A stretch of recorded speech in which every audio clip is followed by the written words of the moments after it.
Minisitiri w'intebe w'Ubwongereza Keir Starmer ubutumwa bwe ntabwo bwakiriwe neza n'abanyarwanda barimo nabo mu nzego za guverinoma y'u Rwanda. Bukaba ari ubutumwa uyu minisitiri yashyize hanze nyuma y'uko iki gihugu gikomeje gushyira igitutu gikomeye cyane ku Rwanda, y'uko rukwiriye kuba rukuraho gahunda zabwo z'ubwirinzi, ndetse mu by'ukuri Ubwongereza bwatangaje ko buzafatira ibihano mu birebana n'ubukungu ndetse bukanakora igishoboka cyose bugakorana n'ibindi bihugu nabyo bigafatira u Rwanda ibihano birimo n'iby'imikoranire mu bya gisirikare. Bigaragaza ko Ubwongereza bwemeza byeruye ko u Rwanda ariyo ntandaro y'umutekano muke uri muri Repubulika Iharanira Demokarasi ya Kongo, nubwo guverinoma y'u Rwanda inshuro nyinshi yagiye isobanura ko rwose idafite inyungu n'iyi na ntoya mu kuba umutekano muke waba muri Repubulika Iharanira Demokarasi ya Kongo. Yagiye ikomeza kugaragaza ko nta mpamvu n'imwe yatuma rwikorera ku mugongo iki gihugu kimaze ibinyacumi byinshi cyarabaye isibaniro.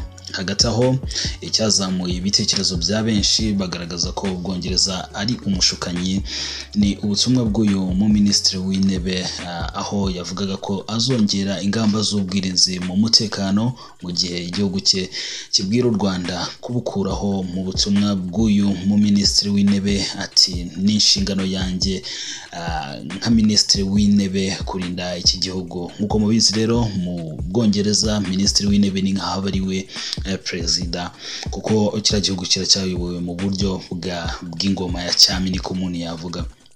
Minisitiri rero avuga ati ni inshingano yanjye ya mbere nka minisitiri w'intebe kurinda iki gihugu. Arabivuga nk'uvuga nk'aho nyine ari umukuru w'igihugu, birumvikana. Niyo mpamvu tugiye kongera amafaranga dushora mu bwirinzi bwa gisirikare ku kigero kigera kuri 2.5 guhera 2.5 GDP guhera muri Mata 2027.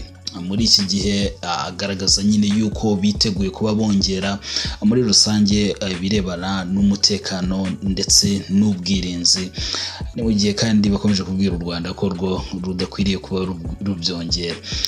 Uyu minisitiri w'intebe yakomeje avuga ati muri iki gihe isi yongeye kuba mbi cyane, ni ngombwa ko turinda abaturage b'igihugu cyacu cy'Ubwongereza. Umukozi mu biro by'umukuru w'igihugu n'umwe mu bakobwa kandi bamaze igihe kirekire ubona ko bagenda bagira gute bagarukaho n'ibitangazamakuru bitandukanye bavuga ko imvugo yiwe imeze nk'iya Louise Mushikiwabo, avuga nyine ibintu ubona ko bimurimo kandi abisobanukiwe. Uyu mukozi rero mu biro by'umukuru w'igihugu Samantha Teta yagize ati ariko asubiza minisitiri w'intebe atari ko urifuza ko u Rwanda rwo ruhagararana ku mipaka n'ibyihebe bikarwinjirana. Mu by'ukuri aha yagarukaga kuba Ubwongereza bukomeje kuvuga ko u Rwanda rukwiye gukuraho ingamba z'ubwirinzi. Mbega Samantha avuga ati mu by'ukuri se wowe kurimo uvuga ko ugiye kongera ubwirinzi bw'igihugu cyawe, ukaba noneho ku rundi ruhande urimo ushaka ko u Rwanda rwo noneho rukuraho ubwo bwirinzi rugahagarana n'ibyo byihebe. Ubwo aravuga nka FDLR ndetse n'izo ngabo za FARDC zamaze kwihuza n'iyo FDLR n'abandi batandukanye. U Rwanda rwo rukakuraho izo ngamba z'ubwirinzi ku mipaka n'ahandi, noneho ibyihebe nk'ibyo bya FDLR bikarwinjirana. Ibi rero nyuma y'uko Samantha bitangaje, Ange Kagame umuyobozi wungirije w'akanama gashinzwe ingamba na politike za leta mu biro by'umukuru w'igihugu, ahereye ku butumwa bw'uyu Samantha Teta yagaragaje ko ibihugu bimwe by'abazungu bitekereza ko Abanyafurika nta bwenge kandi bagomba kumva ibyo bubategeka cyangwa se ibyo babategeka byose.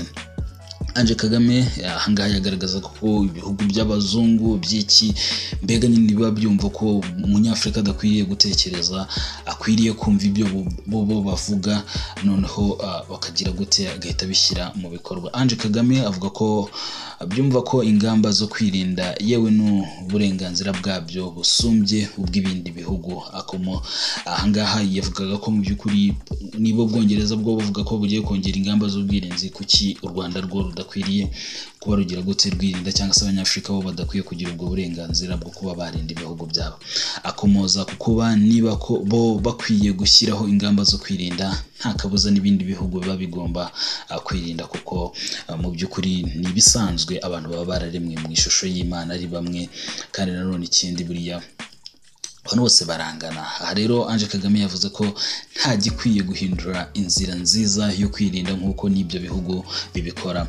Samantha Teta nyuma y'ubutumwa bwa Ange Kagame nawe yagize icyo yongeraho ati kandi desi iyo bigeze ku rwego rwo kurinda abasivile, guverinoma y'u Rwanda yakomeje kuba ku isonga mu myaka 30 ishize. Ahangaha avuga yuko nyuma ya jenoside yakorewe abatutsi mu 1994 guverinoma y'u Rwanda yakomeje kuri iyo bwabaga kugira ngo ubusugire bw'igihugu ndetse n'abanyarwanda bukomeze kuba burinzwe. Agaragaza ko ariko noneho ubu ngubu ikibaraje ishinga ni ugucamo ibice abanyarwanda, ibyo u Rwanda rwarabirenze. Mu bihe bitandukanye hari ibihugu byagiye byumvikana bivuga yuko abanyarwanda badafite uburenganzira, batagize gute, ariko mu by'ukuri icyo baba bagamije, cyangwa se icyo Samantha hano yerekanaga ko baba bagamije ari ugucamo ibice abanyarwanda, ariko mu by'ukuri abanyarwanda bamaze kubona ukuri kw'ayo mahanga. Samantha ashimangira ko rwose abanyarwanda icyo bashyize imbere ari ukugera kure, kuko nta wifuza izo nama z'amahanga, mbega babonye aho zagejeje u Rwanda. Nta munyarwanda wifuza kongera kuba impunzi. Ku rundi ruhande, Stephanie Nyombayire ni umuvugizi w'ibiro by'umukuru w'igihugu, yagaragaje ko rwose umuti w'ibibazo by'umutekano muke mu burasirazuba bwa Kongo uzwi, ariko Perezida Tshisekedi atigeze yifuza kuwukoresha. Nyombayire ati binyuranye n'ibyo imiryango mpuzamahanga izatuma wizera. Ahangaha yavugaga muri rusange yaba abanyarwanda bamwe na bamwe cyangwa se n'abandi banyamahanga. Mu by'ukuri binyuranye n'ibyo iyo miryango ibigenda ivuga, nk'ubu za Human Rights Foundation hari ibyo ziruka gutangaza, ariko abanyarwanda ndetse n'abandi bantu babisoma bakabona ko kuko binyuranye n'ukuri kw'ibintu rwose bihari. Ahangaha rero Nyombayire yagize ati binyuranye n'ibyo imiryango mpuzamahanga izatuma wizera, igisubizo politike cy'amakimbirane yo mu burasirazuba bwa Kongo ntabwo ari gishya, nicyo u Rwanda rumaze imyaka myinshi rusaba, ni nacyo kandi Perezida Tshisekedi yakomeje guhakana mu buryo bweruye, yagiye anasubiramo. Ahangaha mu by'ukuri u Rwanda rwakomeje kugaragaza ko inzira y'ibiganiro, kuganira hagati ya RDC, Repubulika Iharanira Demokarasi ya Kongo na M23 ari kimwe mu bizatanga ibisubizo birambye. Kandi nanone guverinoma y'u Rwanda yakomeje kugaragaza ko igisubizo nyakuri cy'ibibazo biri mu burasirazuba bwa Kongo kiri mu banyekongo, bakwiye kuba aribo bicara hasi bakabisubiramo bakabyiga neza. Nyamara ariko Tshisekedi ku rundi ruhande we yagiye agaragaza ko adashobora kuzigera na rimwe aganira na M23 kuko AIFA avuga ko atari umutwe w'abanyekongo, avuga ko abanyekongo bavuga ikinyarwanda bose nyine ari abanyarwanda, mbega adakwiriye kubaganira na M23. Mu gihe nyamara mu by'ukuri mu bihe bitandukanye M23 yagiye ikomeza kugaragaza ko yifuza ibiganiro kugira ngo umutekano uboneke w'abanyekongo bavuga ikinyarwanda, umutekano uboneke w'abanyamurenge, umutekano uboneke w'abatutsi batuye mu burasirazuba bwa Kongo. Yerekanye ko Nyombayire yerekanye ko uko byagenda kose u Rwanda rudateze kwigira nkaho igisubizo kitazwi, cyangwa ngo rwiyunge kuri abo bose bakirengagiza. Nyombayire yagaragaje ko icyemezo umuryango mpuzamahanga wafashe mu myaka 30 ishize cyo gutererana u Rwanda mu bihe bya jenoside yakorewe abatutsi mu 1994 cyerekana ko ubuzima bw'abanyarwanda nta gaciro bufite imbere y'inyungu za politiki, kandi ko n'ubu bikimeze gutyo, ariyo mpamvu ubutegetsi bwa Repubulika Iharanira Demokarasi ya Kongo buri gusangira izi nyungu n'ababukoresha. Mu buryo bwe umuvugizi wa guverinoma y'u Rwanda cyangwa se Nyombayire yagize ati niyo mpamvu ubutegetsi bwa Repubulika Iharanira Demokarasi ya Kongo buri gusangira izo nyungu n'abakoresha babwo, bukavuga gisazi bukinjiza abajenosideri n'abacanshuro b'abanyaburayi kugira ngo barwane intambara zanyu. Mbega yerekana ko icyaba cyose mu by'ukuri ibiba byose hari ababiri inyuma, hari ababyungukiramo, ni nayo mpamvu badashaka mu by'ukuri kumva igisubizo nyacyo. Mbega abantu bakwiriye nyine kwicara bakaruhuka hanyuma bakareka imiryango mpuzamahanga igashyingura ikibazo nyakuri. Umuvugizi w'ibiro by'umukuru w'igihugu Stephanie Nyombayire kandi yagaragaje ko imyanzuro n'amatangazo by'umuryango mpuzamahanga biganisha ku nyungu, aho wifuza kugumisha ingabo muri RDC MONUSCO, kugumishaho gahunda zo gufasha abakene, ibigo byawo bikabungabunga izo nyungu. Ahangaha mu by'ukuri mu bihe bitandukanye wenda hari abantu ushobora kutabyumva neza, ariko mu by'ukuri birumvikana. Izi ngabo za MONUSCO zimaze imyaka irenga 20 n'ingahe muri burasirazuba bwa Kongo, zakoresheje ingingo y'imari y'amamiliyari n'amamiliyari y'amadolari, ariko nta gisubizo kirambye bwigeze butanga mu birebana n'umutekano muke hariya. Ikiba gihari ni uko ababirebera cyangwa se abakora analize unagendeye no ku byavuzwe na Stephanie Nyombayire, ni uko izi ngabo kuguma hariya muri Repubulika Iharanira Demokarasi ya Kongo ari kubw'inyungu z'ibihugu bitandukanye biba byifuza kugira ngo iki gihugu gikomeze kugira umutekano mukeya, kugira ngo bikomeze mbega muri wa mutekano mukeya banyuremo bakomeza kugira ibyo barebera hariya by'inyungu zabo, birimo gucukura amabuye y'agaciro ndetse n'ibindi bigiye bitandukanye. Yagaragaje kandi Stephanie Nyombayire, umuvugizi w'ibiro by'umukuru w'igihugu, ko kugira ngo umuryango mpuzamahanga ubone izo nyungu biba bisaba ko Repubulika Iharanira Demokarasi ya Kongo ikomeza kuba igihugu kitagendera ku mategeko, gifite abayobozi bajya kugura imiturirwa i Buruseli mu Bubiligi. Mbega abayobozi bumva igikuba igihugu cyaba giteye imbere ngo bubake igihugu, babe bafite ibikorwa remezo aho ngaho, nta kintu bibabwiye, bigira i Burayi kwiturirayo.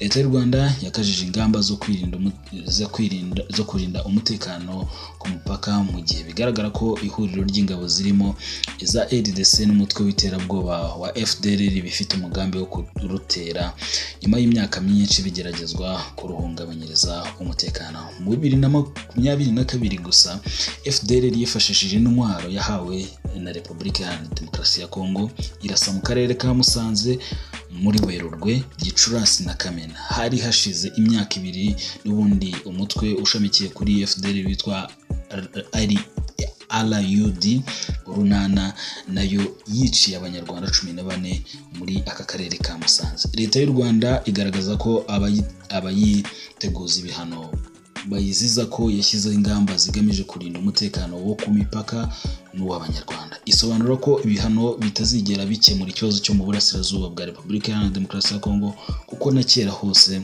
ntacyo byigeze bimara. Ange Kagame yagarutse ku byatangajwe na Stephanie Nyombayire, avuga ko amateka yigishije byinshi u Rwanda kandi rwize neza mu myaka 30 ishize Jenoside yakorewe Abatutsi ibaye, ko ari rwo rugomba kwirindira umutekano. Ahangaha rero ese ubundi u Rwanda ruvuga iki ku gitutu cy'Ubwongereza? Ni iki gikubiye mu buryo bwimbitse mu bihano iki gihugu gishaka gufatira u Rwanda? Minisiteri y'Ububanyi n'Amahanga yatangaje ko ingamba zo gufatira u Rwanda ibihano zafashwe n'Ubwongereza bubyita igisubizo mu gukemura ibibazo byo mu burasirazuba bwa Repubulika Iharanira Demokarasi ya Kongo, ari ukubagamira ku ruhande rumwe ndetse ari ibintu byo kwicuza. Iyi minisiteri yatangaje ko bitumvikana gutekereza ko u Rwanda rushobora gushyira abaturage barwo mu kaga no kudebeka ku mutekano warwo, igaragaza ko izo ngamba ntacyo zafasha Kongo mu bibazo irimo, ndetse nta n'uruhare zatanga mu kugera ku gisubizo kirambye cy'ibibazo by'umutekano wo mu burasirazuba bwa Kongo. Ahangaha iyi minisiteri ikomeza kugaragaza ko mu by'ukuri kuba u Rwanda rwakomeza kuvurwa ko rutagomba kurinda abaturage, rutagomba kurinda imipaka, ko twagiye tubona mu bihe bitandukanye ibisasu bituruka mu burasirazuba bwa Kongo bikasamirwa mu kirere n'ubwirinzi bw'u Rwanda. Kuwa 25 Gashyantare 2025 nibwo Ubwongereza bwasohoye itangazo rikubiyemo ingingo zitandukanye ariko zishinja u Rwanda kugira uruhare mu ntambara ihuje umutwe wa 23 uharanira uburenganzira bw'abanyekongo, uharanira uburenganzira bw'abanyekongo, intambara uhanganyemo n'igihugu cyabwo cyangwa se n'ihuriro ry'ingabo za RDC. Ni mu itangazo ryashyizwe hanze n'ibiro bya guverinoma y'Ubwongereza bishinzwe ububanyi n'amahanga Commonwealth n'iterambere FCDO. Ubwongereza bukomeza buvuga ko bugiye gufata ingamba zitandukanye zirimo guhagarika kohereza abayobozi bakuru babwo mu nama zitandukanye zibera mu Rwanda no guhagarika ibijyanye no guteza imbere ubucuruzi hagati yabwo n'u Rwanda. Izo ngamba kandi zirimo guhagarika inkunga mu bijyanye n'ubukungu Ubwongereza bwahaga u Rwanda, gukorana n'abandi bafatanyabikorwa barwo b'Ubwongereza cyangwa se b'u Rwanda mu kurebera hamwe ibindi bihano bishya byafatirwa u Rwanda no guhagarika ubufatanye mu bya gisirikare hagati y'Ubwongereza n'u Rwanda. Mu itangazo FCDO yakomeje iti u Rwanda cyangwa se iyo Minisiteri y'Ububanyi n'Amahanga y'Ubwongereza yavuze ko u Rwanda rushobora kugira impungenge ku mutekano warwo, ariko ntabwo byakwihanganirwa kuzikemurisha cyangwa se kuzikemura hifashishijwe ingamba za gisirikare. Igisubizo rukumbi iyi minisiteri igaragaza gishoboka mu guhosha amakimbirane ni gishingiye ku ngamba za politike. Turasaba Repubulika Iharanira Demokarasi ya Kongo kugirana ibiganiro bidaheza n'umutwe wa M23. Iyi ngingo rero mu by'ukuri iyo bayivuga cyangwa bayanditse gutyo umva ari ingingo mu by'ukuri nziza, mbega nyine hatagakwiye kubaho intambara n'iki, ariko mu by'ukuri kirenze kuri ibyo ngibyo nuko igisubizo baba bakize ko ari ibiganiro biri hagati bikwiye kuba hagati ya Repubulika Iharanira Demokarasi ya Kongo na M23. Nyamara ntibakomeze gushyira imbaraga cyangwa se ngo bashyire igitutu kuri RDC iyo Tshisekedi abashe kuba yagirana ibiganiro niyo M23 bamushyire icyo gitutu, ahubwo bagakomeza gushyira igitutu kuri side country cyangwa se ku gihugu kiri ku ruhande. Ibintu wakibazo nyine ukabona ko harimo ikintu kidasobanutse. Minisiteri y'Ububanyi n'Amahanga y'u Rwanda yatangaje ko izo ngamba zafashwe n'Abirondere cyangwa se Abongereza mu guhosha intambara yo mu burasirazuba bwa Repubulika Iharanira Demokarasi ya Kongo ari uburyo bweruye bwo kubogamira ku ruhande rumwe ndetse ari ibintu byo kwicuza. Iyi minisiteri yagaragaje ko bitangaje kubona bitekerezwa ko u Rwanda rwashyira ituze ry'abaturage barwo mu kaga ndetse rukaba rwanadebeka ku mutekano warwo. Iti iyi minisiteri y'Ububanyi n'Amahanga y'u Rwanda izo ngamba nta kintu zafasha RDC ndetse nta n'uruhare zatanga mu kugera ku gisubizo kirambye ku bibazo by'umutekano muke biri kubera mu burasirazuba bwa Kongo. Hisunzwe mbega hagakwiye kwisungwa uburyo bwa politike akaba ari bwo gukemura iki kibazo. Minisiteri y'Ububanyi n'Amahanga kandi yatangaje ko guverinoma ya Kongo ariyo ifite byinshi byo gusubiza kurusha urundi ruhande urwo ari rwo rwose, rwaba urw'imbere muri iki gihugu cyangwa mu karere. Minisiteri y'Ububanyi n'Amahanga y'u Rwanda igaragaza ko nubwo bimeze bityo Kinshasa ikomeza kwitarutsa ibikorwa bibisha byayo ku mpamvu zigaragarira buri wese. Minisiteri y'Ububanyi n'Amahanga y'u Rwanda yakomeje ivuga ko uko gukomeza kutaryoza guverinoma ya Repubulika Iharanira Demokarasi ya Kongo ibikorwa byayo ikatajemo birimo kugirira nabi no gutera abaturage bayo no gutera ibisasu mu bice bituyemo abanyamurenge bo mu ntara ya Kivu y'Amajyepfo, bituma Kinshasa ikomeza gukomera ku ngingo yo kwifashisha ingamba za gisirikare, bigatuma intambara ikomeza gufata indi ntera n'abaturage zahariramo. Iti Minisiteri y'Ububanyi n'Amahanga y'u Rwanda iti u Rwanda ruzakomeza mu by'ukuri gukaza ingamba zarwo z'umutekano nubwo Repubulika Iharanira Demokarasi ya Kongo n'umuryango mpuzamahanga bikomeje kutazemera cyangwa ngo bibe mbega bikomeje RDC n'iki niyo miryango mpuzamahanga ntibumva ukuntu u Rwanda rukwiye kwirinda. Ibibazo by'umutekano muke bigaragara ko bikomeje kungura mu buryo buziguye cyangwa butaziguye umubare munini bafite aho bahuriye n'intambara. Hagaragajwe kandi ko u Rwanda rurajwe ishinga no gukorana n'ibihugu bitandukanye ku ngingo yo kwimakaza inzira y'ibiganiro iyobowe n'Abanyafurika, ndetse igihugu kikanahamagarira umuryango mpuzamahanga kwishyigikirana cyane ko ariyo izageza ku gisubizo kirambye. Inshuro nyinshi u Rwanda rwakunze kugaragaza ko umutekano warwo ugeramiwe, bigizwemo uruhare n'imvugo za Perezida wa Repubulika Iharanira Demokarasi ya Kongo Felix Tshisekedi akunze kuvuga ko azatera u Rwanda agakuraho ubutegetsi buriho. Ibyo kandi uyu mukuru w'igihugu yabifatanyije no gutera inkunga abajenosideri bo muri FDLR anabinjiza mu gisirikare cy'igihugu cye ku mugambi wo kubafasha kugaruka kurangiza umugambi wabo wa jenoside. Mu minsi ishize ubwo umutwe wa 23 wigaruriraga umujyi wa Goma, hagaragajwe uburyo RDC yari yaragize gute, yari yarazanye ibikoresho bya gisirikare bihambaye ku buryo bugaragarira buri wese ko ibyo bikoresho bitari ibyo kurwanya M23, umutwe muto ugizwe n'abanyekongo baharanira uburenganzira bwabo cyangwa se uburenganzira bwa Repubulika Iharanira Demokarasi ya Kongo. Icyakozwe bwa Repubulika Iharanira Demokarasi ya Kongo ku baturage bose, icyakoze ibihugu bimwe ndetse byagize uruhare mu gukurura ayo makimbirane cyangwa biyungukiramo mu buryo bumwe cyangwa ubundi, byakomeje kwirengagiza impungenge z'u Rwanda, ahubwo bigakomeza kurwegekaho ibibazo bya Repubulika Iharanira Demokarasi ya Kongo. Mu by'ukuri ikigaragara mu matangazo cyangwa se no mu buyobozi bwa guverinoma y'u Rwanda nuko icyo bakomeza kuvuga nuko hatagiye kugira umuntu ugira gute urenganira mu bintu by'intambara, sibyo. Bagaragaza ko hagakwiye ibiganiro kandi hagakwiriye n'igisubizo kirambye kandi n'igisubizo kizwi ko ari ibiganiro hagati ya 23 na Repubulika Iharanira Demokarasi ya Kongo. Igisubizo kizwi ari uko Repubulika Iharanira Demokarasi ya Kongo igomba kujya ku murongo igarengera gira gute igafata abaturage bose kimwe, ariko mu by'ukuri ibihugu bifite inyungu muri iyi ntambara ikomeje kubera mu burasirazuba bwa Kongo bikomeza ahubwo gusa nkaho bibogamira kwerekana kubogama mu buryo bumwe cyangwa ubundi, bifasha bigira gute bifasha ahubwo mu kuba byakwenyegeza ya ntambara, kuko iyi ntambara ikomeje kuba aribwo bikomeza kugenda byunguka mu buryo bumwe cyangwa ubundi, binyuze mu gucukura amabuye y'agaciro mu buryo butemewe n'amategeko, nta misoro ntaki.